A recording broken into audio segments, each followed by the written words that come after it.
காரணிகள் பகுதி 2. கொடுக்கப்பட்ட ஒரு எண் மற்றொரு எண்ணின் காரணியாக எப்படி இருக்க முடியும் என்று பார்ப்போம். ஒரு உதாரணத்தை எடுத்துக்கொள்வோம். 4 என்பது 60இன் காரணியா என்பதைக் கண்டறிய நாம் என்ன செய்தோம்? 60ஐ 4ஆல் வகுத்தோம்.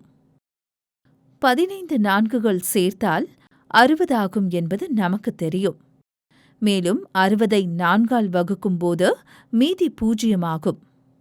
இதன் பொருள் 4 என்பது 60இன் ஒரு காரணி என்பதாகும். 60 4ஆல் வகுப்படும்போது 4 என்பது 60இன் ஒரு காரணியாகும். வகுப்படும் என்பதன் பொருள் என்ன? வகுக்கும்போது மீதி 0 என்பதாகும். மற்றொரு உதாரணத்தை எடுத்துக்கொள்வோம். 4 என்பது 70இன் ஒரு காரணியாக உள்ளதா என்பதைக் கண்டறிவோம். அதற்காக 70ஐ 4ஆல் வகுப்போம். 70ஐ 4ஆல் வகுத்தால் பகுதி 17 ஆகவும் மீதி 2 ஆகவும் வருகிறது. இதன் பொருள் 70 என்பது 4ஆல் வகுப்படாது என்பதாகும். மீதி 0 இல்லாதபோது அது 4ஆல் வகுப்படாது என்பதை குறிக்கும். ஆகவே 4 என்பது 70இன் ஒரு காரணி அல்ல. இந்த வழியில் கொடுக்கப்பட்ட எண் மற்றொரு எண்ணின் காரணியா இல்லையா என்பதை கண்டறியலாம். ஒவ்வொரு எண்ணும் 1ஆல் வகுப்படும். மேலும் ஒவ்வொரு எண்ணும் தன்னால் வகுப்படும் என்பது நமக்கு தெரியும். எடுத்துக்காட்டாக 10. 10 என்பது 1ஆல் வகுப்படுமா? ஆம். 15 1ஆல் வகுப்படுமா? ஆம். எனவே ஒவ்வொரு எண்ணும் 1ஆல் வகுப்படும். எனவே 1 என்பது ஒவ்வொரு எண்ணின் காரணியாகும்.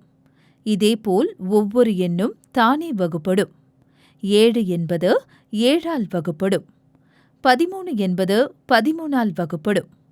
மற்றும் 25 என்பது 25ஆல் வகுப்படும். இதன் பொருள் ஒவ்வொரு எண்ணும் தன்னால் வகுப்படும். எனவே ஒவ்வொரு எண்ணும் தனக்கான காரணியாகும். காரணிகளைப் பற்றி நாம் கற்றுக்கொண்டதை வைத்து பகு எண்களையும் பகா எண்களையும் அடையாளம் காண முடியுமா? ஆம், முடியும். காரணிகளின் அடிப்படையில் பகு எண்களையும் பகா எண்களையும் நாம் வரையறுக்கலாம். பகா எண்கள் என்பவை 2 காரணிகளைக் கொண்டவை என்று கூறலாம். அந்த 2 காரணிகள் யாவை? 1 மற்றும் அந்த எண். எடுத்துக்காட்டாக 17க்கு 1 மற்றும் 17 என 2 காரணிகள் மட்டுமே உள்ளன.